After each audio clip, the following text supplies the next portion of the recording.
smokes. I know there's a history here. What is up, guys? Welcome to the transparency. I'd like to get this hearing in today. You know, everybody needs to just focus on the relevant facts, okay? I know there's a history here.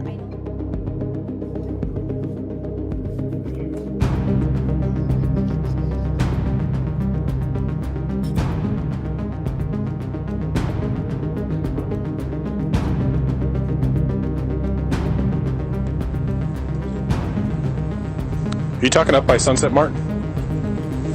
Up the hill by the gas station? Yeah. Okay. Why did you?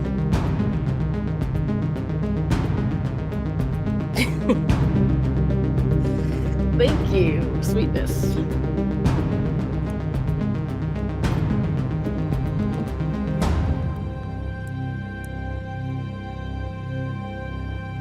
All right. Who's responsible here? What's that? Who's responsible here? Whose house is this? Yeah, haven't been drinking or anything, right? No. Okay. Drive careful, okay? Thank you.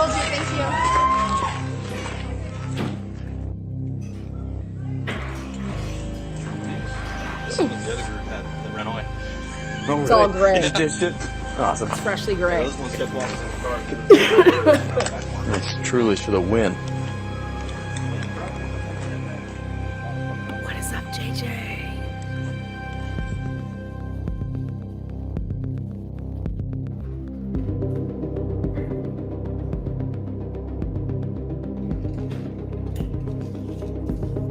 That I was given to.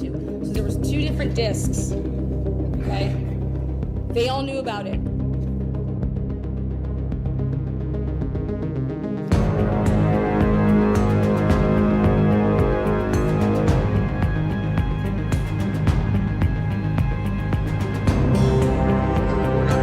We're not here to talk about the alcohol stuff, okay? Okay, yeah. But this is the second noise complaint we've had here tonight within 2 hours. How are you? Good, how are you? Good. Is this your place? Yeah. Perfect. You know why we're here?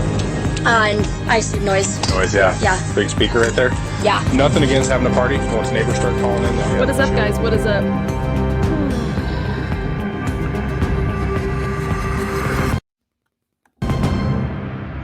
Like brains, and like if you need a lot of brains, you're gonna be All right, on tonight's episode, I am going completely. It's like you're at a concert when you can't hear yourself. So if I have you guys on, I can't even hear you. So I'll be having anybody on tonight. What is good? Happy Monday. Hello, hello. Get your drink on, Lana. Good to be here. I'm not really having a drink. It's a mix of like, you guys hear my voice on how much better I'm getting? It's this badass tea I've been drinking. I did Monday Fun Day. Anyways, what's up? What's up? Gonna let the notifications click in. I'm gonna be sharing screen here. Can you guys believe it? How does somebody get away with messing up the time of a crime based on not properly looking at surveillance cameras, looking at the DVRs, looking at the hard drives, and to say to themselves, yeah, oh, it was just daylight savings time. Whether it's the fall, we have to fall back. If it's the spring, we have to spring forward. You know, how do you plan on getting away with that in trial? Like, you might be able to like toy with some people when you want to bring them into the, you know, in the station and say, oh, we got you on camera. We got you doing this stuff. But how are you truly going to do this in court? How are you going to be able to present this evidence, you know? And if you don't believe me, I'm going to show it to you. Just boom. Sorry, I'm just shutting down some of these. I don't know why this is glitching. Thank you for that. Thank you for those memberships too. A lot of people are going green thanks to Kay Miller. William, we don't got that much more to go till we have a baby together, so let's keep it up. Evil CJ, what's up? What's good? All right, I'm going to share the screen. Here we go. Share screen. What do we got?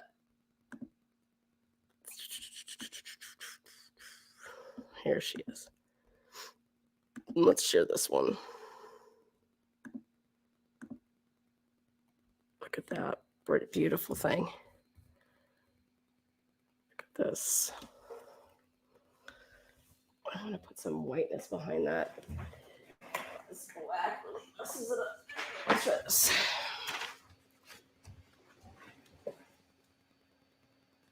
Oh, yeah. Oh, yeah. Okay. So I'm going to make it bigger in a second, but you guys, like, this is like bomb. All right. These are all the different cameras that were used. All right. And I know what they mean. You guys will one day know what they mean. But let's go ahead and let's just look at these times really quick. Something that just like totally bounced out at me was this. We all know military time. If you don't, we'll have a little math lesson. And if you take a look here at 1902, right here, when you subtract 19 from 12, it would actually be 702. Okay. So this, it says time on camera is 1902. Well, look at what they did. Look at this. I'm going to zoom in just a little bit more.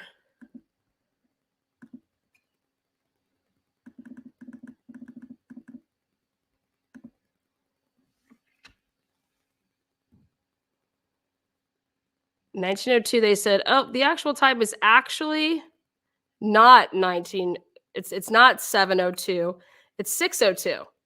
Okay. And then we come to a different camera here. See, this is camera 4, camera 2, or I'm sorry, 7, 3. So you're rolling with a bunch of different cameras. All right. And it's doing the area. And now this is in Bonner's Ferry.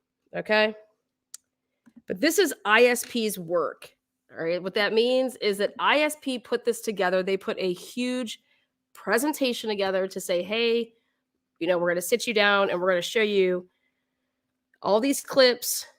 We have our little Excel spreadsheet out here. You're going to follow along, and we're going to show you how all of these clips is showing where vehicles were at such and such time, when the murder happened, and then what vehicles were around there. And this was their, they did like it was going to be like a presentation. They put it into a presentation. Okay. This is not Bonner's Ferry's work. This is ISP. Now, ISP is working the Idaho4 case. All right. Moscow Police Department, very young, working side by side with not only the Idaho State Police, but also the FBI. So this is their work. This is Idaho State Police's work. So they get, the first thing that you do is you get all your, we're going to drive around and we got to do a canvas. We're canvassing the area. So yesterday, this woman comes over to my house and she's like, oh my God, my kitten ran away. Will you help me look for my kitten? And I'm like, yeah, let's just hit up all like the Ring cameras in the neighborhood. You know, cats run around all the time. So we're canvassing the area. We gather all the surveillance, and you want to authenticate the surveillance. Then you want to be using like the hard drives to do that, because you need to preserve this stuff, because this is going to be used in court to prosecute your killer or killers, right? So my first question is when I saw this, I was like, damn, none of these times, I mean, it said it was 6:01 on the time of the camera, and the actual time they're saying is 6:01. So this camera wasn't even in military time. It was just in 24-hour time. And then this camera 2, channel 2, they started looking at a car at 6:01. So at 6:01 and 44, so this is in military time. 1801 is 6:01, and so that's why it says 6:01 and 44. Okay. And we're just using this as their work because this is their work. So they're pegging without seeing a license plate. They're saying that this vehicle is Dr. Moore's truck. Okay. And then we get to this lovely camera here, which is channel 3. So channel 3, when ISP sits down with it, they said, fuck, this says 9:01 and 43 seconds. This isn't right. This is 3 hours off. So I am over here and I'm like, how are they saying that this is 3 hours off? Like, do they have a DVR? So they're going and they're just changing from 9:01:43. They're like, this is 3 hours off, and it's actually supposed to be 6:01 and 43 seconds. Come to find out, the way that they did this, y'all, they said, well, it was logic. Like, we were looking at the cameras and we were putting all the other ones together.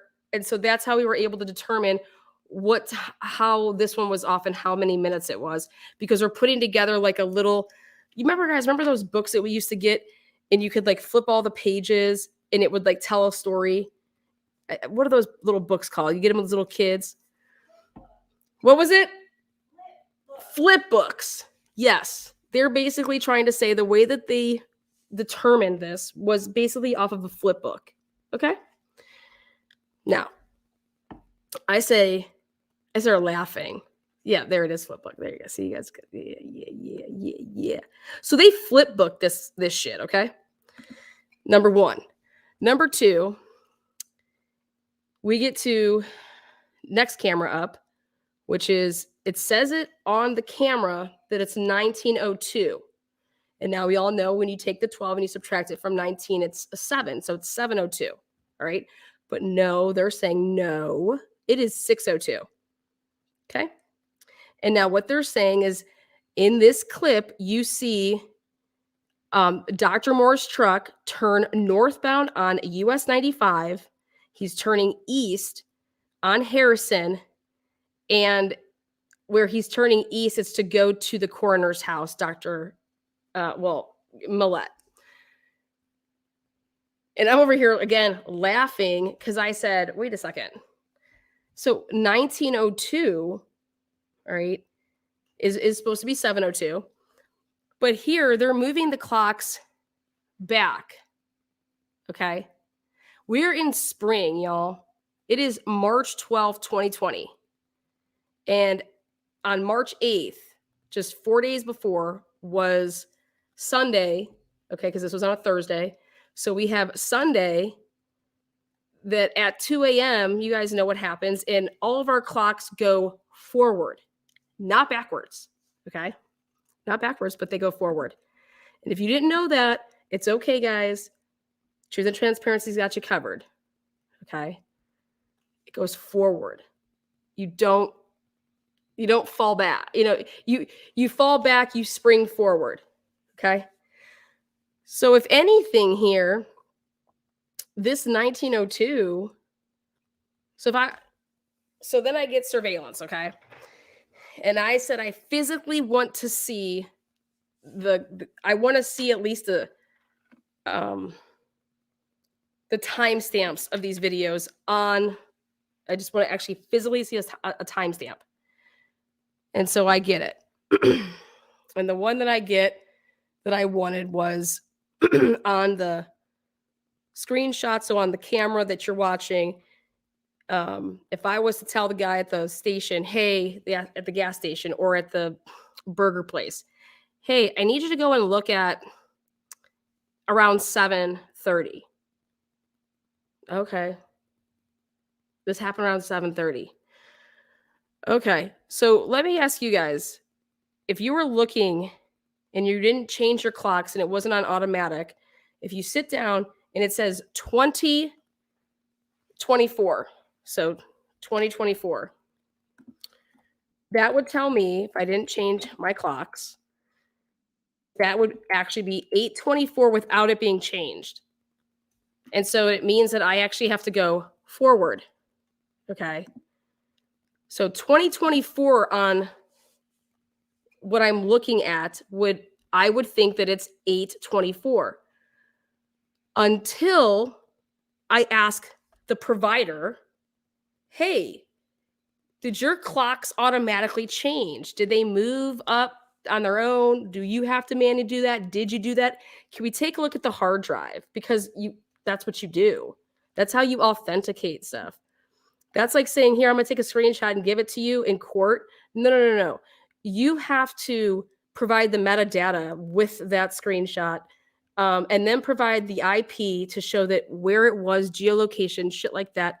You're not going into a criminal, like even a peon case, it's a misdemeanor. You're not going in with, oh, can I go ahead and take Lana's picture from when she does a live and show you that she was at her house at this time?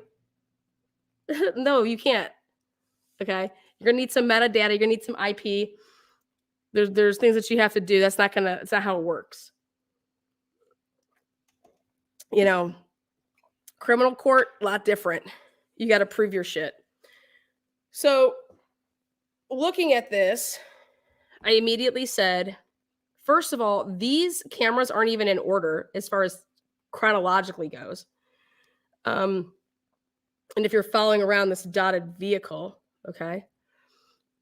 So, but we come to this and it's like 1902. Well, that's 702. All right. Not 602. And why are you going backwards? Why the fuck are you going backwards? If anything, this would be 802. You have to go forward. So I started thinking and I said, please tell me that there's no way that these ISP cops, detectives, like stand-up people, said to themselves, and every single person involved forgot about daylight savings. Okay. And I said, well, clearly they didn't, because they're moving this. They're moving times. So they didn't clearly forget about anything. They were actually, this is what they say. This is the time on the camera, but this is the actual time. Okay. So check this shit out. I get my hands on what I wanted, which was a picture of 2024, which was 824. But now if you didn't change it, it would be 924. Let me show you what they did.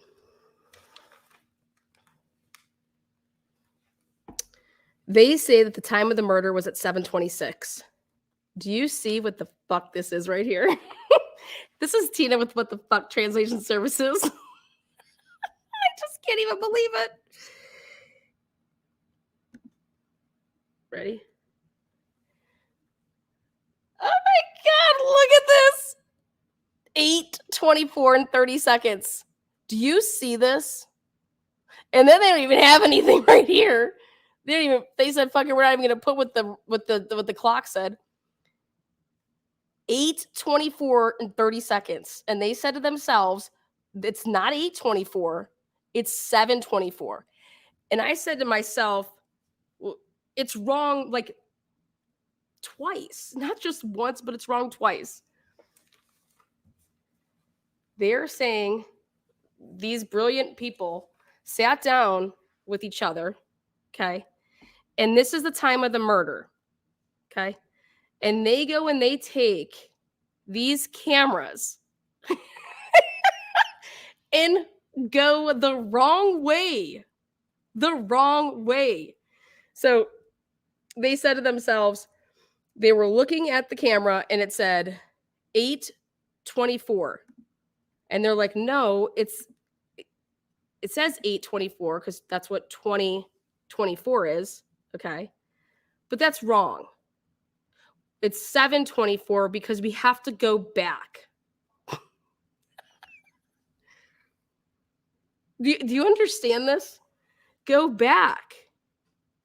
Wait, why are you going back? And this is what they're putting here. You can see a figure seen walking left to right.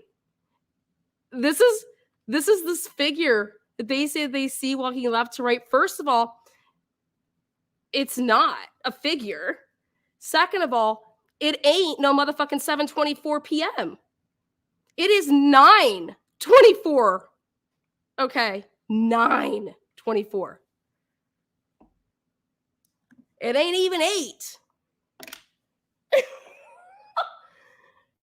So I said to myself, this cannot be real. I said, no, there's no way. Like, come on, Lana, like sit in this room until you figure this out. Okay. So then I was paying attention to this other shiz. And one thing I noticed, and I said, well, this has always bothered me.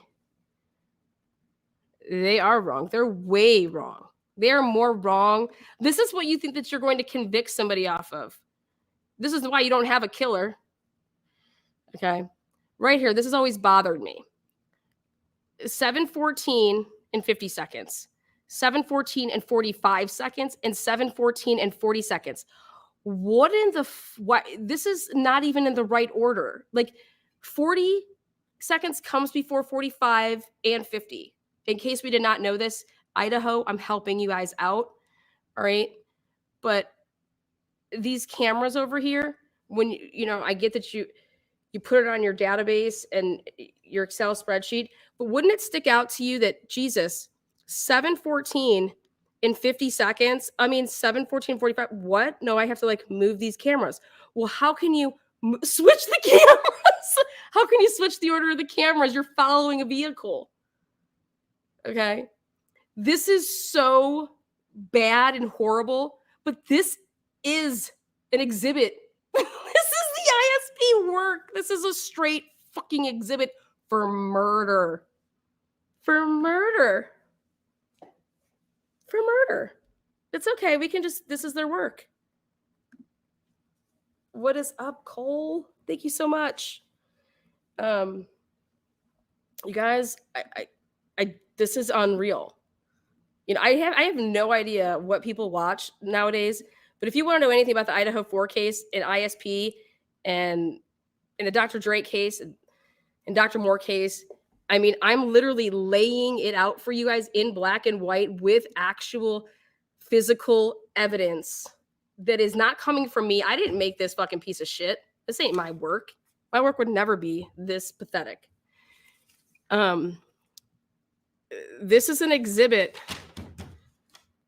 This is an exhibit. This is the exhibit of their presentation that Van Leuven got on the stand and Marty Ryan got on the stand in the preliminary hearing and said, well, maybe if you would see the presentation, you can understand how compelling this evidence is. And I died. Compelling. You know what's compelling? That y'all didn't pass second grade. That's what's compelling to me.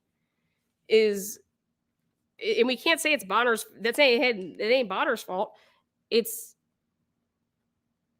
these are Idaho State Police. This is the state police. Okay.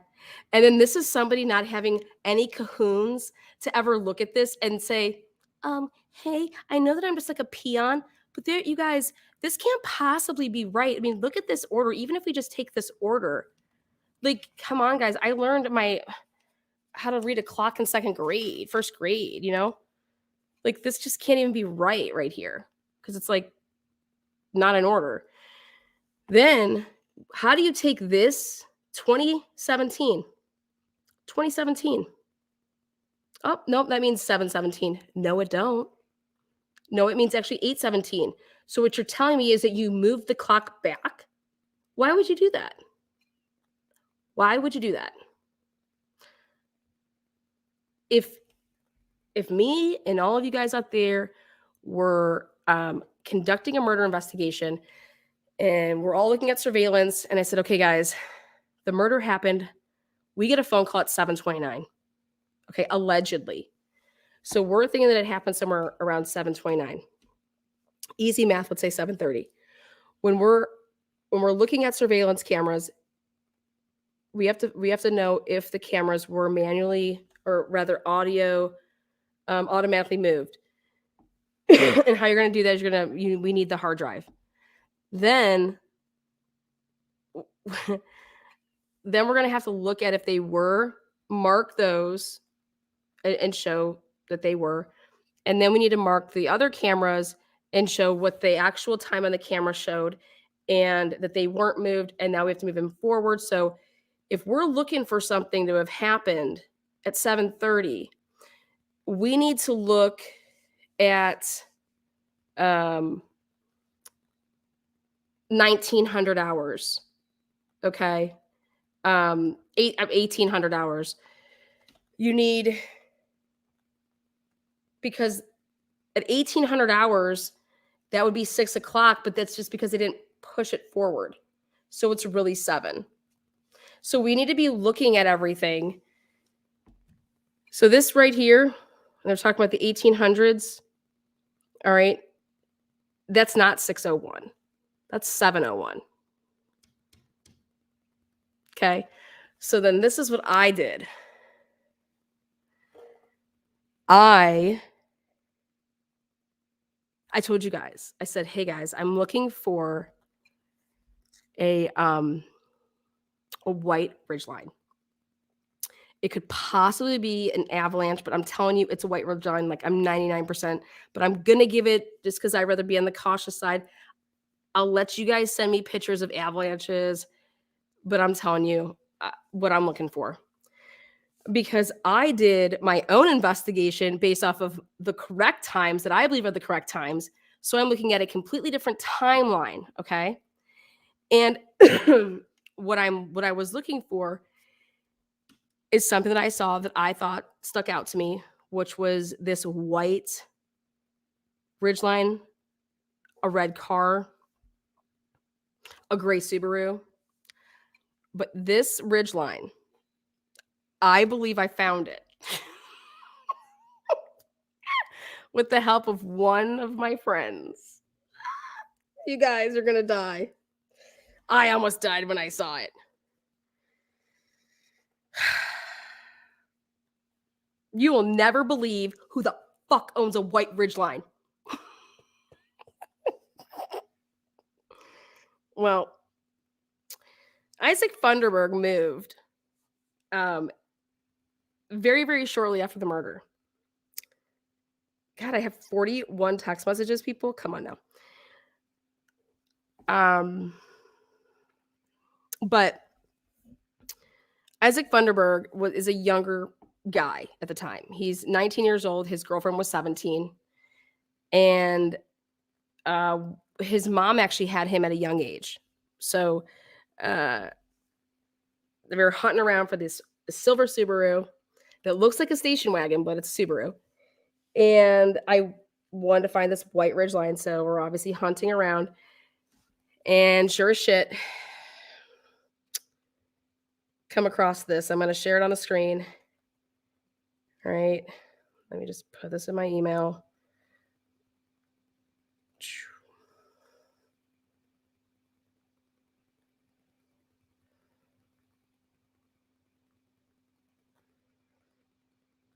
Ooh.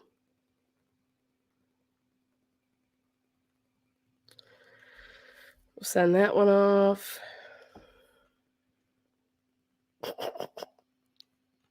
Social media is a beautiful thing.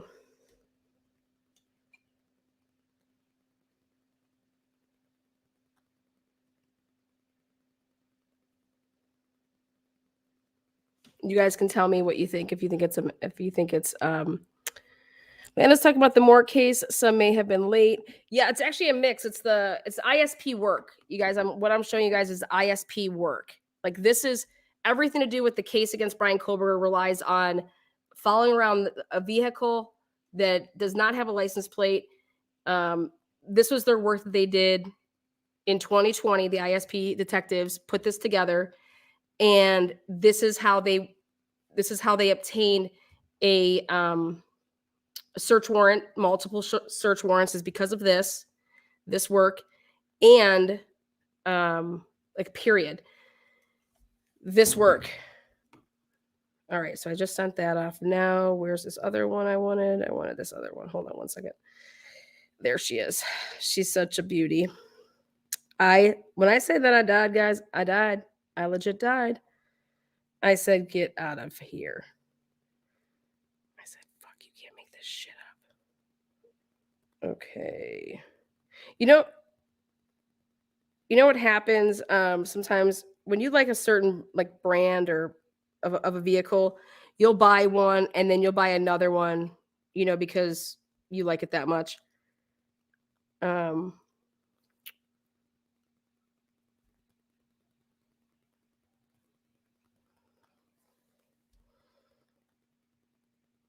It's taking forever.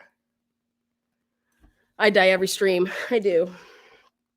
All right, I can bring this up now. It's gonna let me share it. When I die, I die.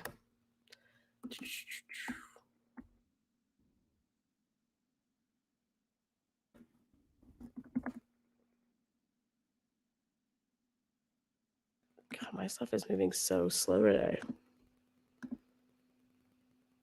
Some weird shit. Okay.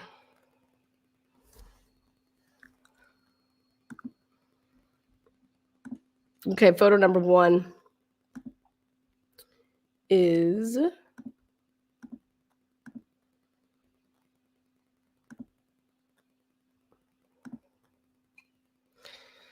happy birthday, Isaac Funderburg. There's your German Shepherd dog. And there's your silver Subaru. Okay. There you go. There you go. There it is. There it is. Talk about a hell of a picture to put up there. Okay. Thank you so much. Okay. Now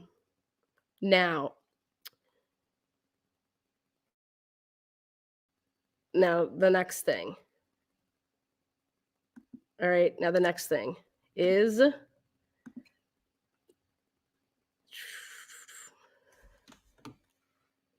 send. What the heck?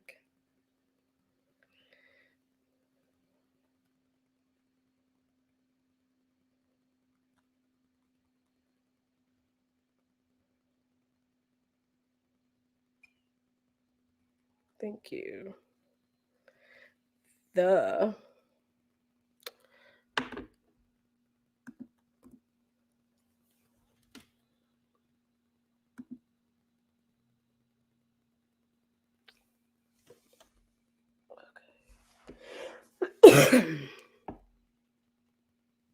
We're having slow.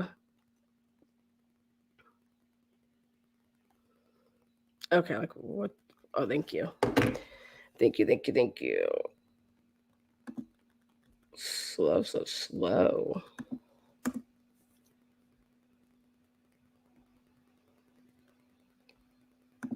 Check this out. Woo, woo, woo.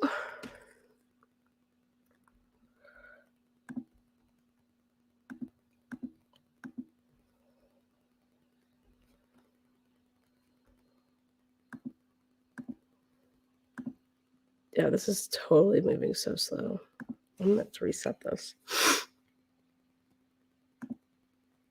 There you go. You see that right there? That's a badass ridgeline if I've ever seen one right there. That is a badass ridgeline. See that? That's what you call a ridgeline right there. I used to own one of those. They have one of the best hidden compartments. When you open up the tailgate, you can then open up underneath it. It's a hidden, huge cooler. Okay, you see that right there? That is a ridgeline, and that's a white one. And that, my friends, right there, that is in the driveway of none other than the Funderburgs. So I don't know what to tell you guys, but literally you heard it. I had no idea this was there. This is actually in Oregon. And I was looking, you guys know what I was looking for. I asked you guys for help. This was found at new residence in 2020, 2019. And this is the same vehicle that I was looking for. And this was found in none other than the Funderburg driveway. So we have none of the correct camera footage for the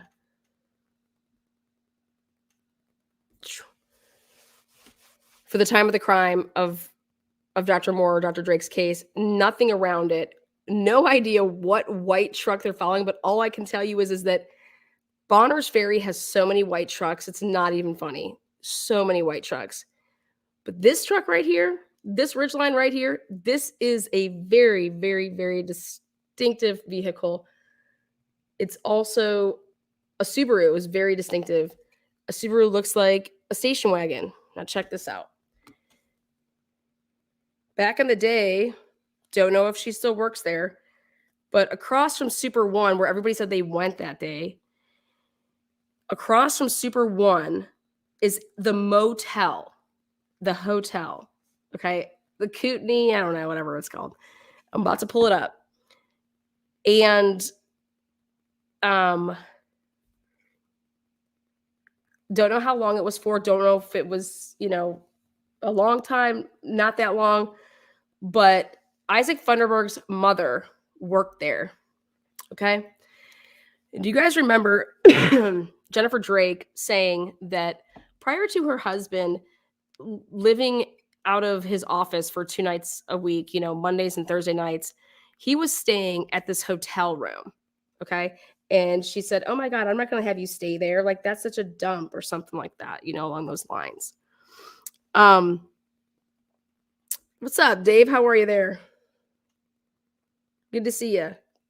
Gotta go. Just gotta say you've done a brilliant job, and thank you very much. Appreciate that. Hope you're doing well there, Dave. So, but the mom worked at this. There's hardly any hotels in town. The hotel that's right across, literally, the Super One is the big supermarket, okay? And everybody that day, for whatever reason, I don't know if it's the thing to do in Bonners Ferry, but everybody said they went to the Super One to include Isaac Funderburg to go get mustard to put on their burgers because they were grilling out. Now, I went back to the 911 call. The 911 call in Bonners Ferry, it's very interesting because it could give you different addresses when they do a trace locate. And obviously where Isaac Funderburg was when he called 911 wasn't where he said he was, number one. Number two, it was more like towards where this hotel in Super One were, which is where he said he was going. And when Stephen Hartman sees him coming back to his apartment that was right across the street from Dr. Drake's, Stephen Hartman said he had his German Shepherd and that he was getting out and he was carrying stuff into his apartment, which would be what you do when you go to the supermarket. You carry stuff in, So across, though, from the Super One is this hotel. This hotel where his mom works, Isaac Funderburg's mom works, and where Brian Drake stayed before he allegedly, now we don't even know if this is true. We're only going off of like what Jennifer Drake says, that her husband stayed now in his office without a bed in some pull-out couch that y'all are going to go sit on when you wait to get your back cracked, which is that's just gross. Can you imagine that? I'm never going to think about my chiropractor the same again. I'm going to start asking my doctors, "Hey, did you spend the night here? Because I'm not sitting on your couches when I'm waiting to be seen that you just slept in." I don't know. I just think that's crazy. So let me show you guys this pic.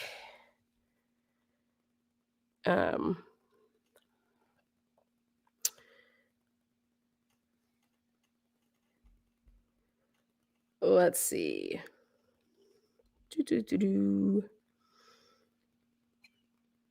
There we go. I was just like, whoa.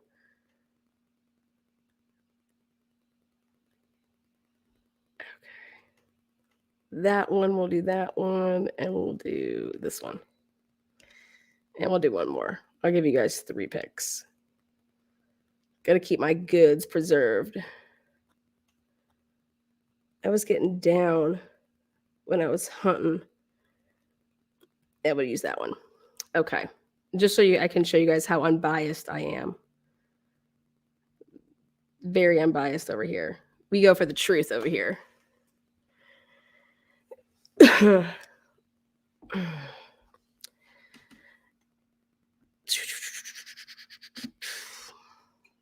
we go. I'm going to pull up now. This is the motel. And now, again, this has absolutely nothing to do with anything except me just showing how my brain works. Okay.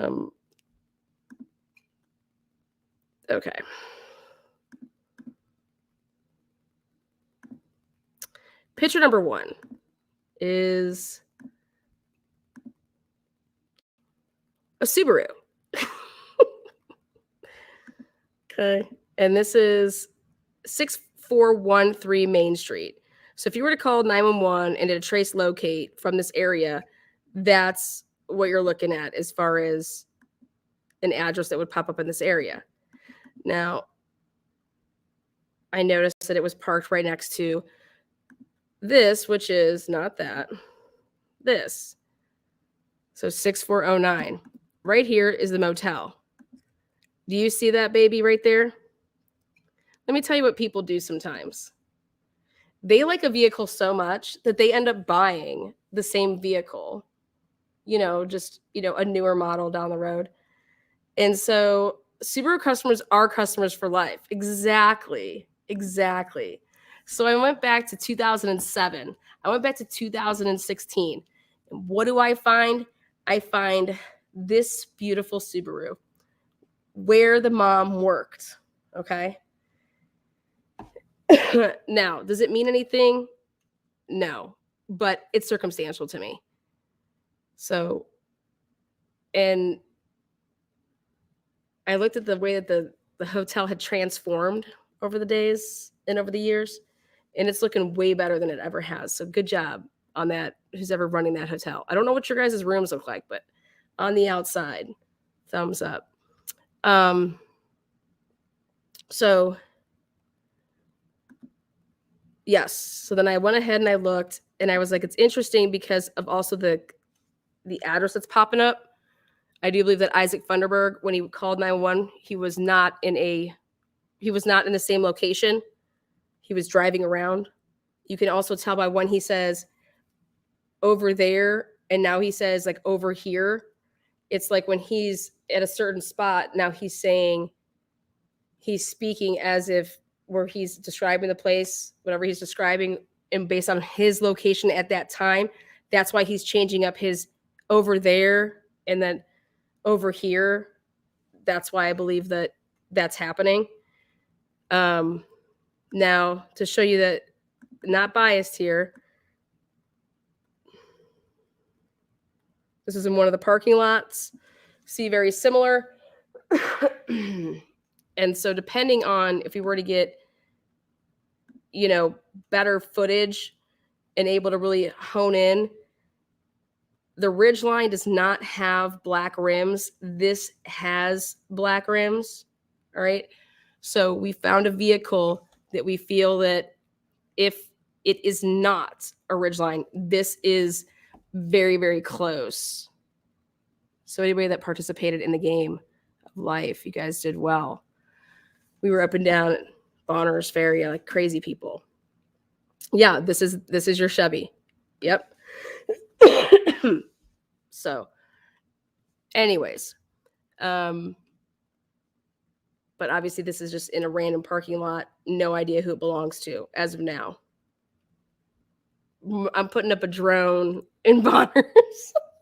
Now let's go back to this and why we're all here. Hopefully, it's to talk about a case and how are you when people want to say that this Idaho4 case is just so open and or it's a slam dunk. It's you guys. I'm providing physical evidence to show you that the people and the law enforcement agency that is in charge or part of very, very high up in this investigation in the Idaho4 case, the work that they are doing, the work that they've done, the stuff that I've been able to get my hands on, it shows an enormous amount of, I mean, it is either purposefully being done or it's inept. I mean, it is that inept.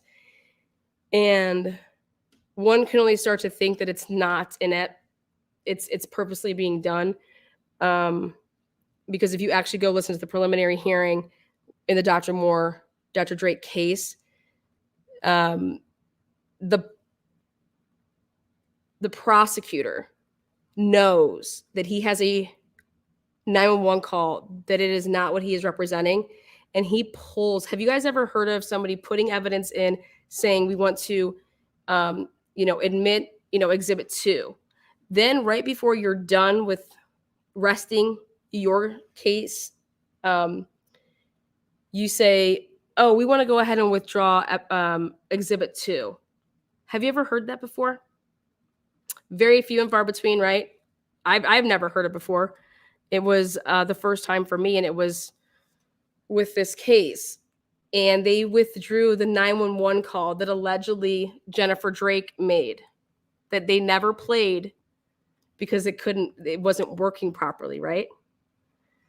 So right before the prosecutor rested his case, he said, the state's going to go ahead and withdraw exhibit number 2. So all we have is exhibit 1, which is the autopsy. Have you ever heard that before? I've never heard that before.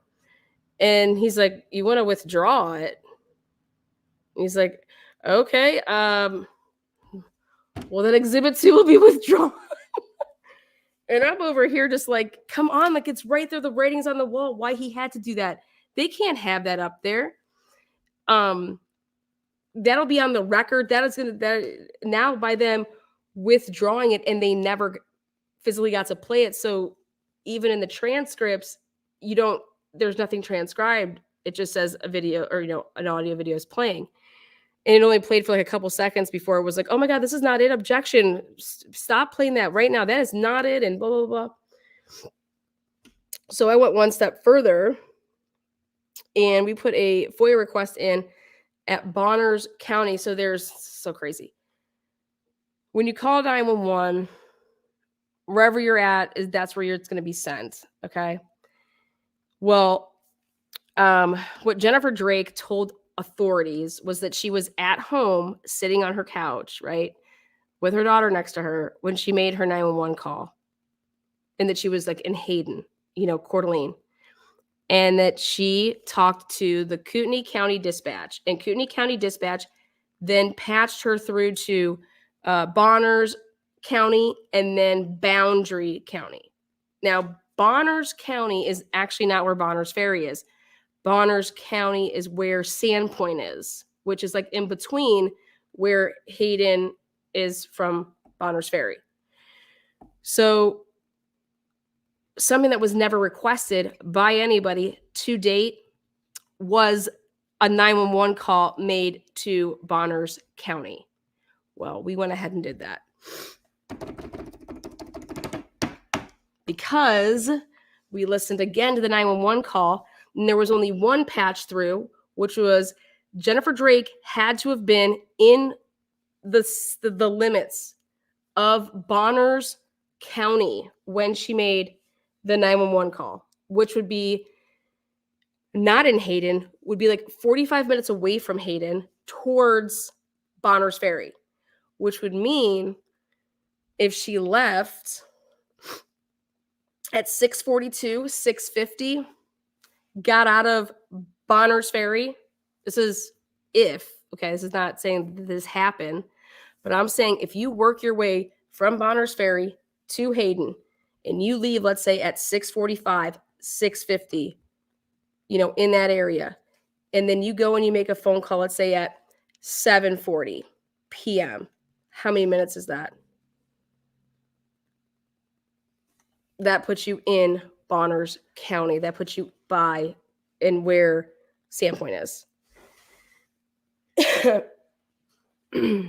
What I can tell you that doesn't happen is it's impossible for you to be in Sandpoint, Bonners County, and you to call 911 and for them, like, Kootenai County has no, we already did the FOIA.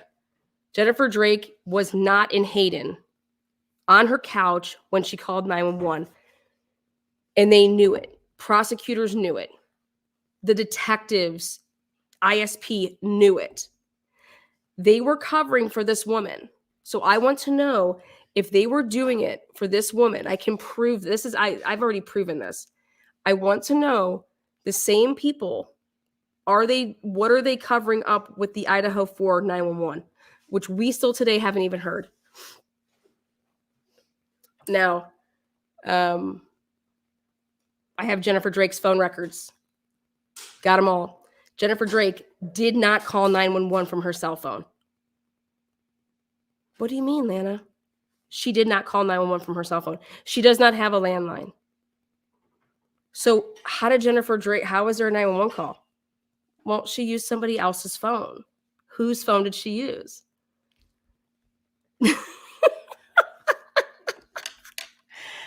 And I believe that she used none other than Amber Van Lang's. Why do I believe this? Because 911 dispatch has Amber Van Lang's cell phone number down as Jennifer Drake's home line. Lana, you're kidding. I am not kidding. Boom.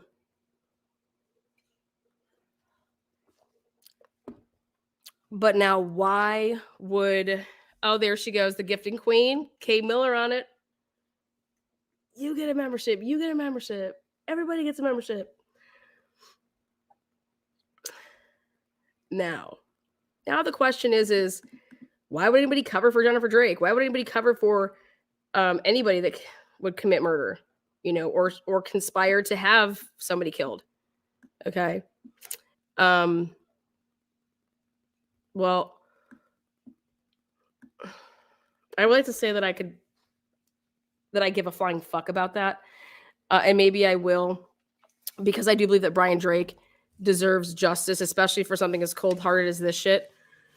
But I know what I can prove, and it matters what you can prove in court.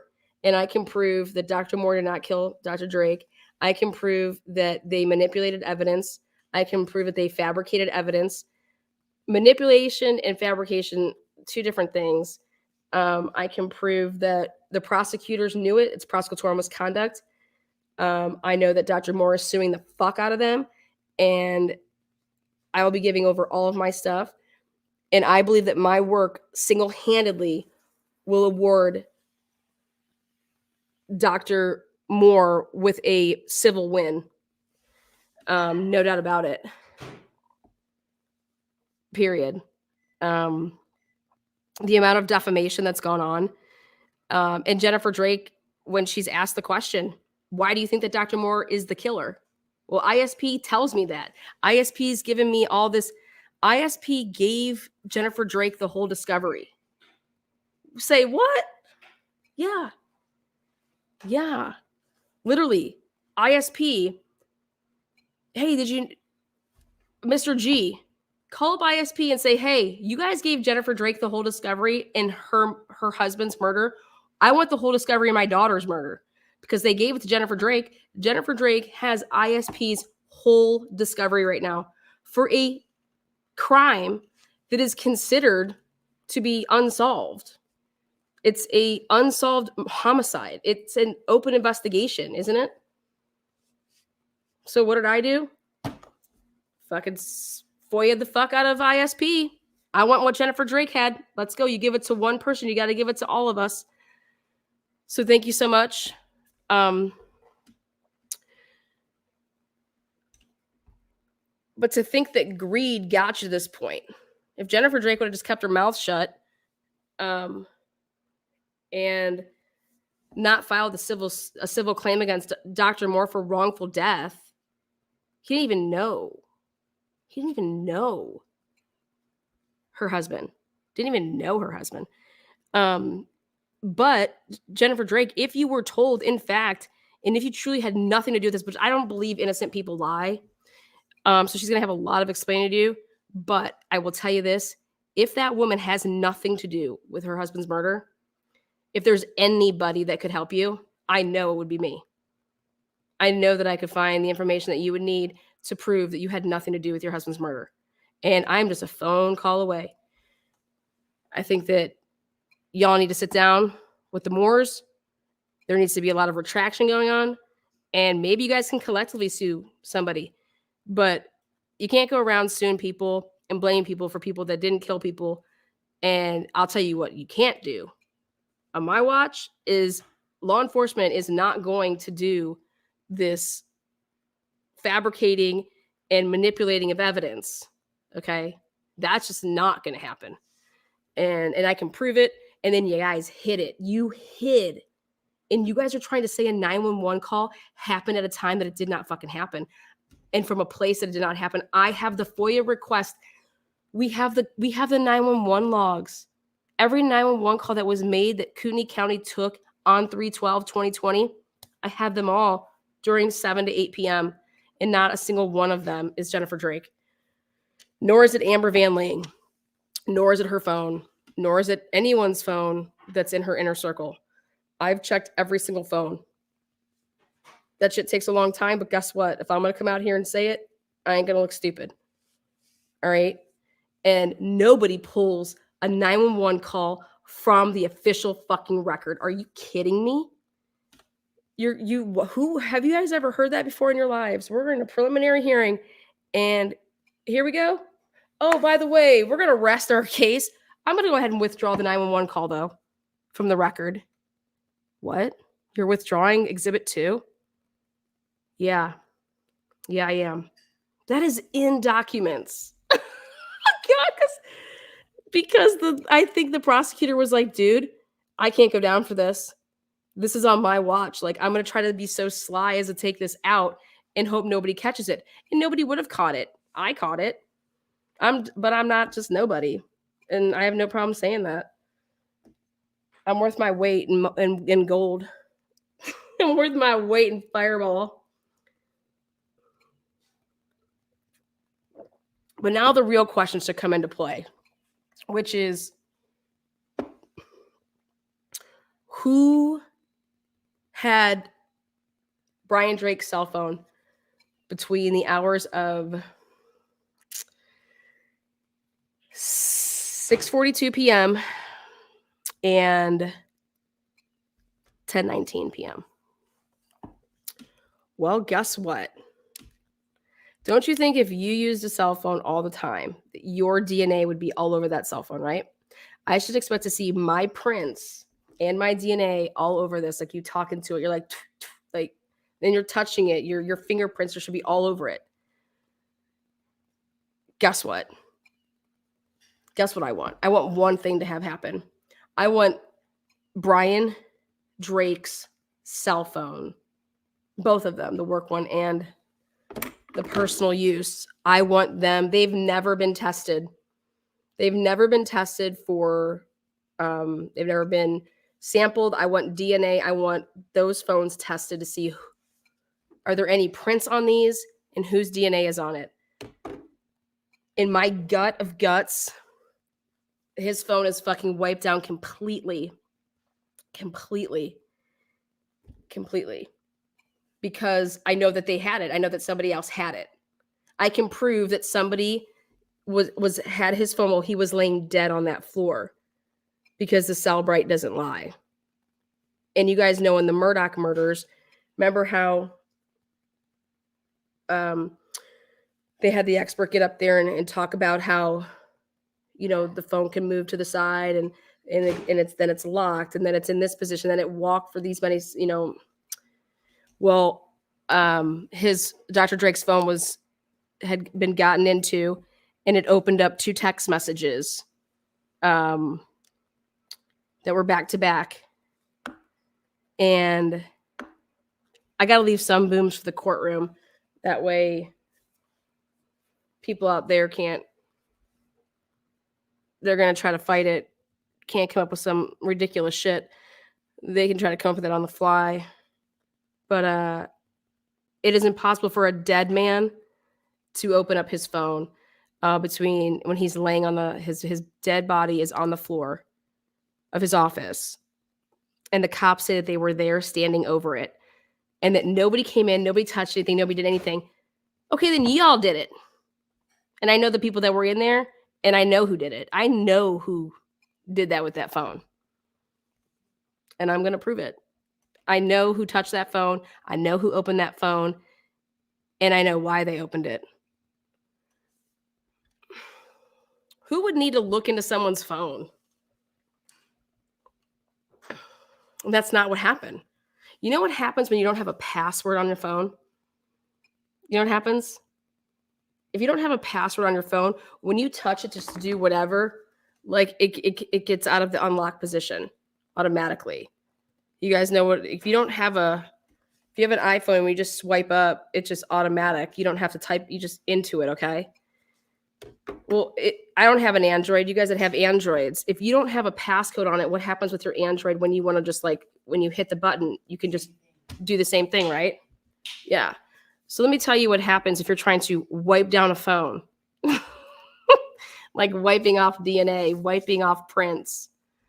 Yeah. Brian Drake's phones didn't have passwords on them. They were not password protected.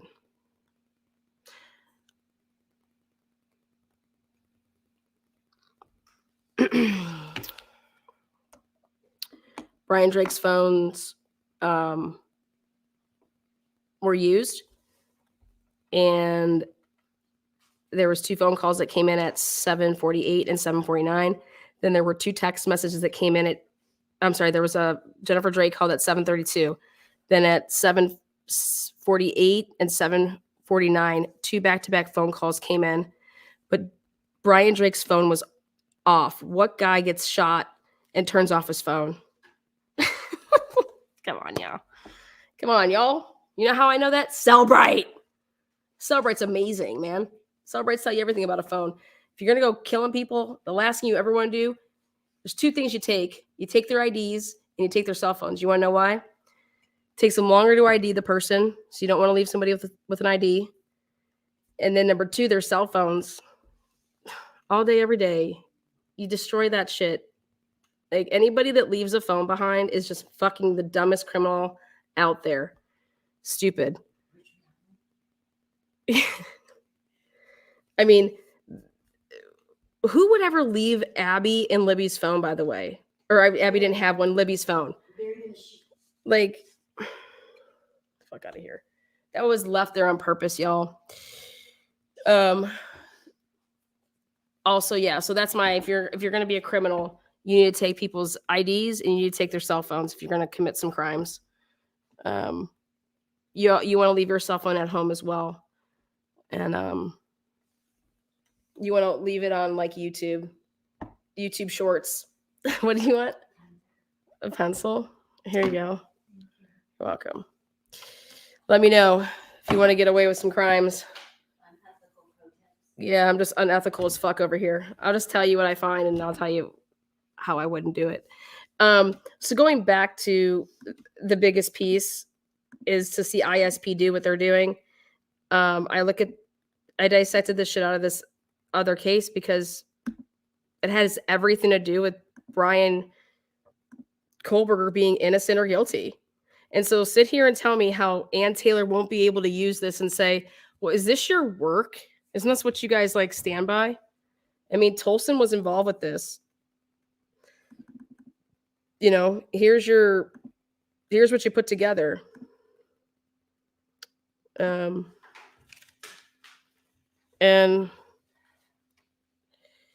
Look at this. Look at this. 2028, 2029, 1938 now. That's like so fucking wrong, man.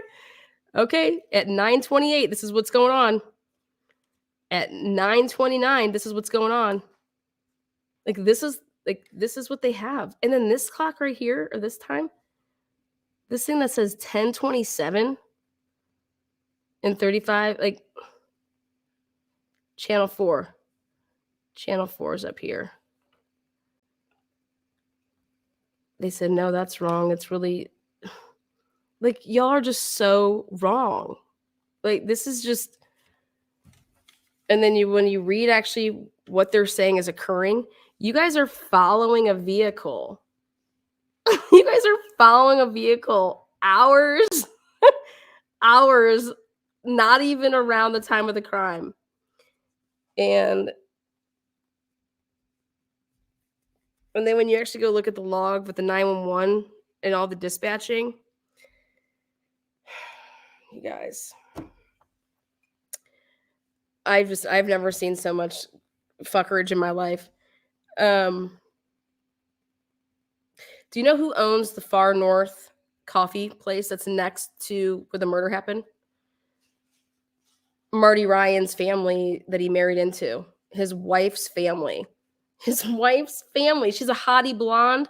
I want to know if Dr. Drake is trying to get with that. And then I think Dr. Drake likes blondes. Yes, he does. No, because the only sister that was blonde. Yeah, that's the one he was hitting on. Promise. Anyways, I'm just curious because, what would be the motive for anybody to help somebody, get away with murdering somebody? Then I went ahead and looked so much further and I said, what was going on in Bonners at that time? Yeah, so Marty Ryan's wife and her family they had cameras there. They had cameras there. Do you know that none of the cameras at Far North Coffee were used in this? Butch said that the cameras weren't working. You guys, come on, man. This is just wild to me. And then Les Schwab, they don't look over 95. I said, we don't need them to look over 95. I said, I need your parking lot. And that's where, so Les Schwab parking lot is seen on their cameras. But these idiots that were doing this shit, I can't even say they're idiots. They knew not to get that because there was a car allegedly parked in the Les Schwab parking lot that was suspicious, okay? Well, Les Schwab, I talked to them personally. And they would have given up the cameras. They weren't asked for them because nobody said anything to them about needing. What's up, Mike? Drop in. Hey, girl. Let me tell you guys a funny story. If you want to catch your man cheating, Kohl's Cash. Kohl's motherfucking Cash. You want to catch your man cheating? You need to start paying attention to the mail that comes home to your house. When you start seeing random ass names on you're like, who the fuck? This person doesn't live here. This person doesn't live here. You need to start paying attention to your mail that's coming on home.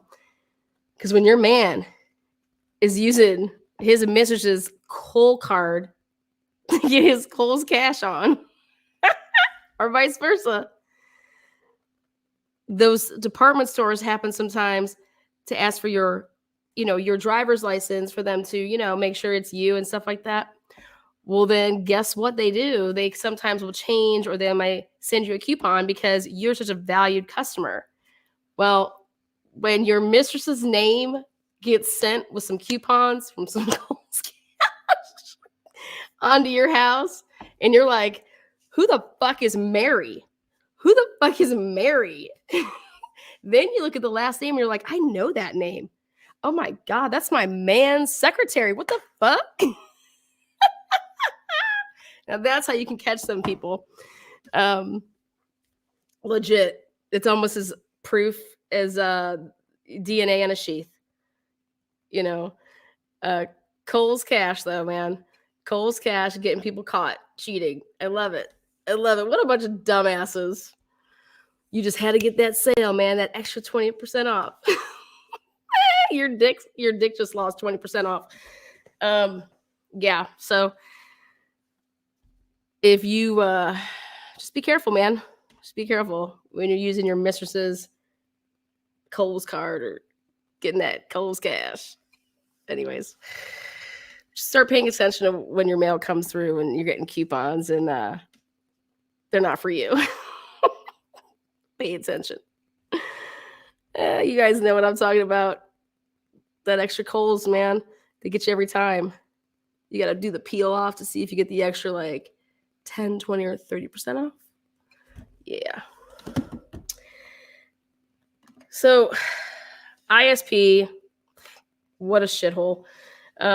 This is, I'm not making stuff up. It's right here in black and white. What I was saying before I got really interrupted by me and Mike dropping personal inside jokes. You guys didn't know this, but I do on the side help people bust people for cheating. So if you think that you are the victim of your significant other cheating and you want to know, call 1-800 Truth and Transparency.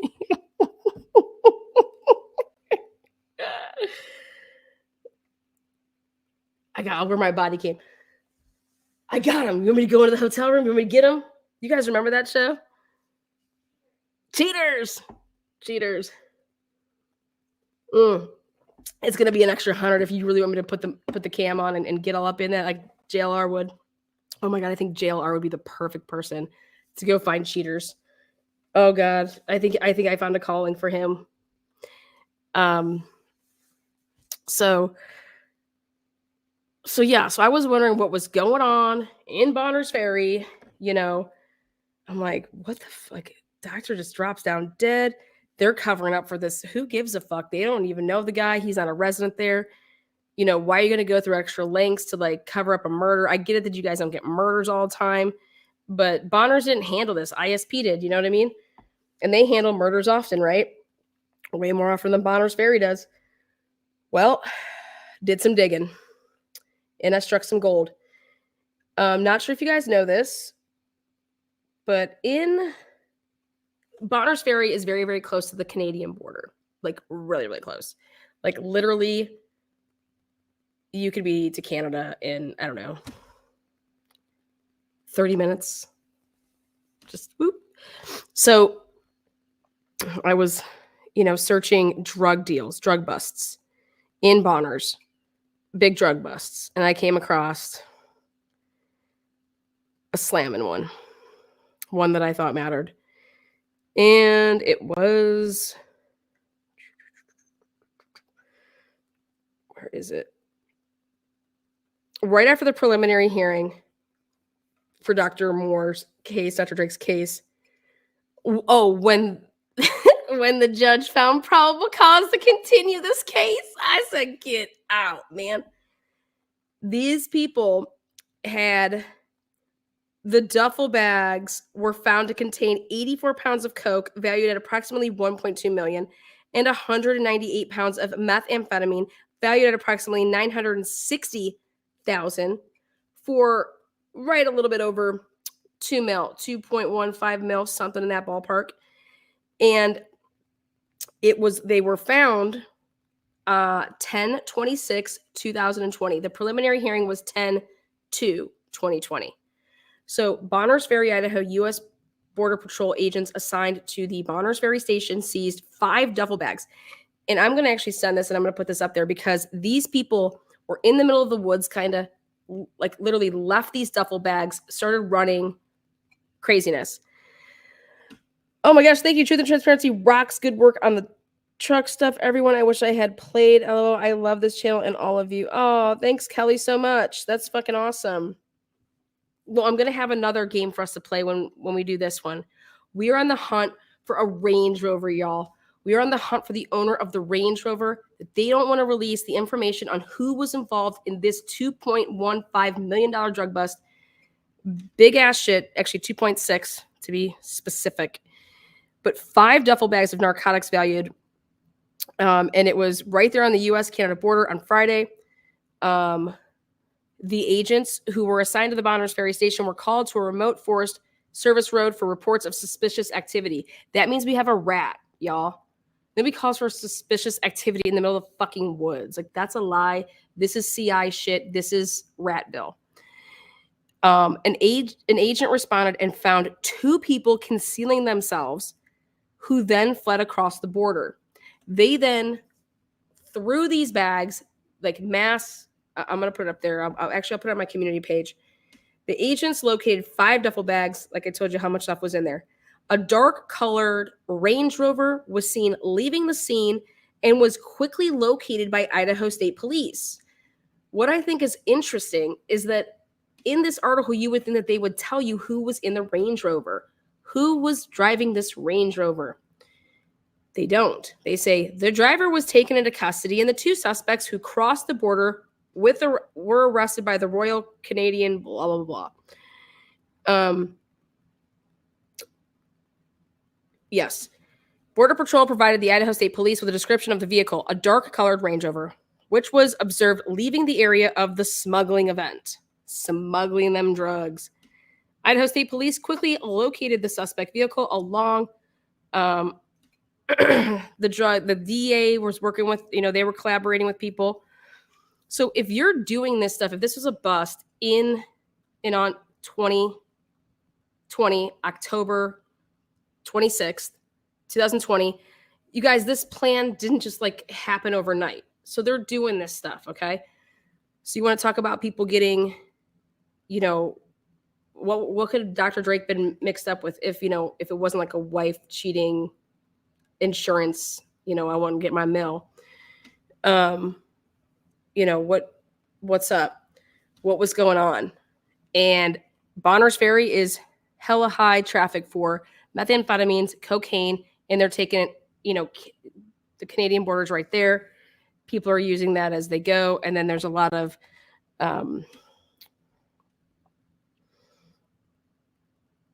just a lot of sketchy, I guess you'd say, characters. Okay. Anyways, I thought it was interesting. Why aren't you coughing up? Who was driving? So I want to know who's driving that Range Rover.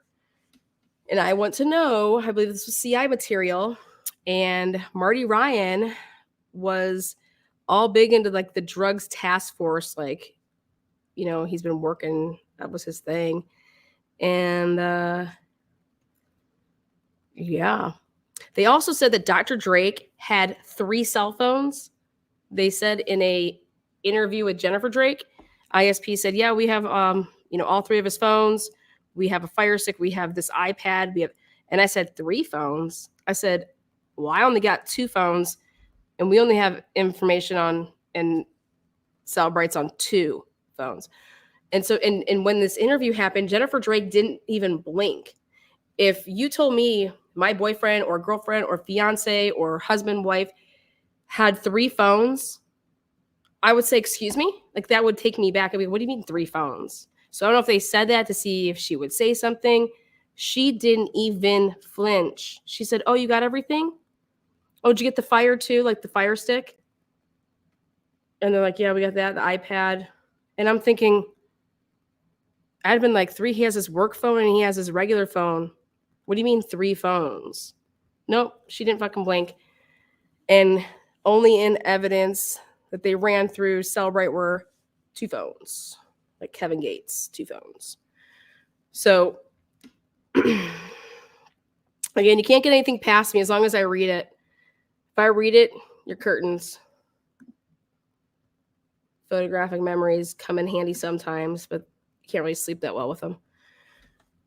So yeah, that's going to round up this lovely episode. I bombarded you with so much information. Again, I want to thank everybody that were sending in emails that were looking for that vehicle. But yeah, run it all the way back. Listen to the episode. But right here, bomb, if you are following the Idaho4 case, this is what they are putting. This is what they put together for the Brian Kohlberger case. Okay. And the Range Rover was dark, like a black, like a dark color Range Rover. which I think we should be able to find. Just want to know how local we're talking here. But I also don't think that they rented a Range Rover. I mean, I don't know why people continue to commit crimes in their own vehicles. It just blows my mind. But not too many places are renting out Range Rovers, so I think that that's probably in someone's personal vehicle. But if, like I said, if you're following the Idaho4 case, this is everything, because in the Idaho4 case, we have not heard the 911 call. They did the same thing in this case. They've been really, really horrible with it. And what they tried to say and where it was originated is wrong. It's lies. It's not true. And then more importantly, this to convict somebody, to try to get, this is how they got their probable cause. So we want to talk about the probable cause and why Brian Kohlberger is where he's at. It's this type of work. This is what got Brian Kohlberger where he is. Okay. And I'm proving to you guys that this work right here is wrong. And they knew it was wrong, and they went the wrong way with the time of daylight savings. In Brian Kohlberger's case, it was right around daylight savings, the same thing, except it was just in the fall. So we're going to break it on down, but yeah, that's all I got. I want to say thank you to everybody that super chatted and bought other memberships for other people. The first time, because I always try to go and I check out my statistics, because I'm a numbers nerd, and I always like to see how many guys watch my show. So I want to give you guys some update numbers because they're pretty impressive. For the first time ever that I've ever seen in all the time that I've been on YouTube, the amount of memberships that has generated for this channel has outdone the amount with watch ad revenue, which is truly is a testament to all of you guys and your giving for other people. So when I saw those numbers, and it was by 8%, and that's just unheard of. So thank you guys for being so giving to other people. And that's your way to, like, you know, support and donate to the channel, which allows me to put my time into doing all this crazy shit that I love. But thank you very much. And then my favorite status to look at, let's talk about our audience. Let's see who watches Miss Lana. Well, if you're in the age range between 18 and 24, 0.4% of the people on this channel are between 18 and 24. The majority is 30.3%, and that is if you are between 45 and 54. Right after that is 55 to 64. All I gotta say is I gotta think for older folks. I'm looking for my sugar mama, my sugar daddy. 65 plus, 16.7%. Now, 25 to 34, 6%. 35 to 44, 19.5%. So give yourself, you know where you fall. Gender. This is something to be proud of. Ready? Ready? You guys, this is unheard of in true crime. I'm telling you. Go ask people to go check their stats, okay? True crime is made up of women. Women watch this stuff, okay? On this channel, and I am fucking proud of this, 20.4% of my viewership is male. Love it! You guys, that is like 17% more than other people. People are usually getting, if you're getting 5%, that's a lot. This channel, 20.4% of my viewership are men. Love it. And then obviously 79.5% female. There's some people that don't know what they are, and there's 0.1% that watch my channel. So, but yeah, 20% of guys, like I love it. Now, if you're in Canada, you make up 4.2% of my viewership. If you're in the United Kingdom, 5.2%. Again, 10% of you guys have no idea where you reside. And then 80% of you guys, USA. And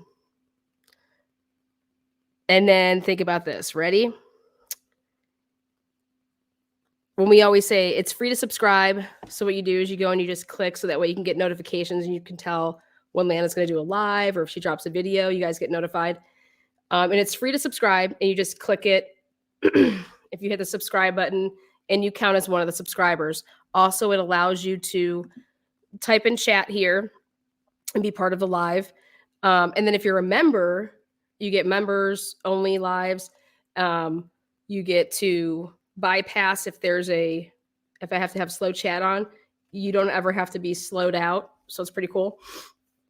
The member only stuff with the member only posts in the community section, as well as member only lives. A case that I did last week and will be continuing to do for the next several weeks is to bring you guys some information on Molly Tibbetts' case, where do we have the wrong person? So with that said, out of everybody that watches my channel, only 69.2% are subscribed. So 30% of people that watch me, I'm telling you, I have a lot of people that watch from television, TV. They don't even know what subscribing is. So this is I implore you to get on your phone or use your tablet or something at your computer. It's free to do it. All you have to do is just click where it says subscribe. That does not mean that you're subscribing and paying for anything. It just means that you're supporting the channel and that, you can get notifications. So when people say, oh, I didn't get notified, or if you already subscribe and you're not getting notified, YouTube, sometimes you just have to unsubscribe and then just resubscribe. And then it'll click back in your notifications. Because sometimes that happens. Thank you. It's raining men. Hallelujah, right? That's a lot of men. I love it. You guys know guys always click my link. They come up here. I want to see. Where's Eddie at? I want to see him. He's such a cutie pie. Anyways, I want to just break down some numbers for you. So not only did you guys get a little bit of true crime tonight, you guys got a little bit of Cole's Cash and then numbers. What else is worth mentioning?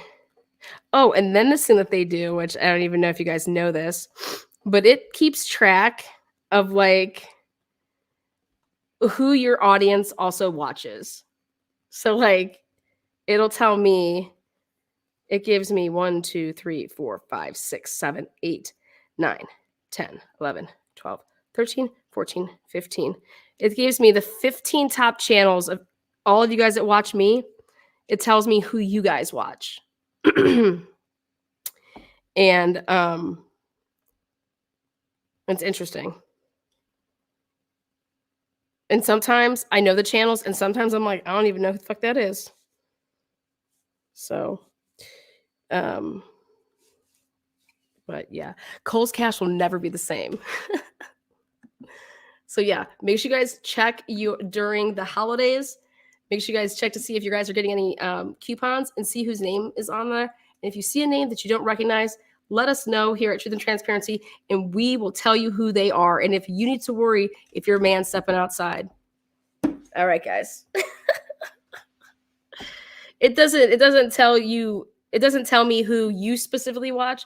It's all done by as a whole. And honestly, it's pretty much who you would think. I mean, I don't think too many people would watch, me and then go watch the the birthing of a child channel. So it's all my top 15 have to do with true crime or news channels. So, but yeah. I love all of you guys. You guys are great. Thank you to the members. Again, thank you so much. Dr. Latina, you need to come on panel soon too. I'm going to be dropping a link. Kelly, again, rocking my box over here. Dude, seriously. She's like, I just love this channel. Boom. Here you go, Lana. Kelly, you fucking rock, man. And then Kay Miller just spraying everybody like Oprah with those memberships. Right back at you. Sweet and salty.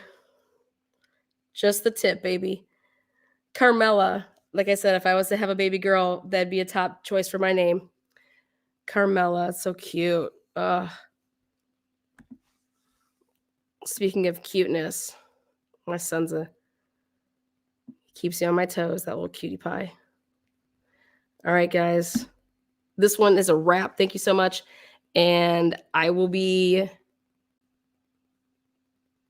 live tomorrow. I will be live tomorrow.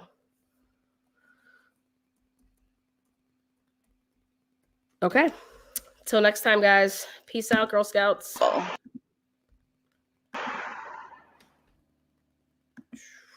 November 29th, 4 people that were murdered, and you want to fuck around. You got 7, 8 families that are being affected by this, and they just mean nobody from the university. Shock value. And so what he did was he had taken pictures California. Oh, you're from I would be outraged if I lived in Moscow right now. I'd be lighting some cars on fire out there. I'd be flipping some cars. I'd get the frats going wild. Let's get some noise complaints going.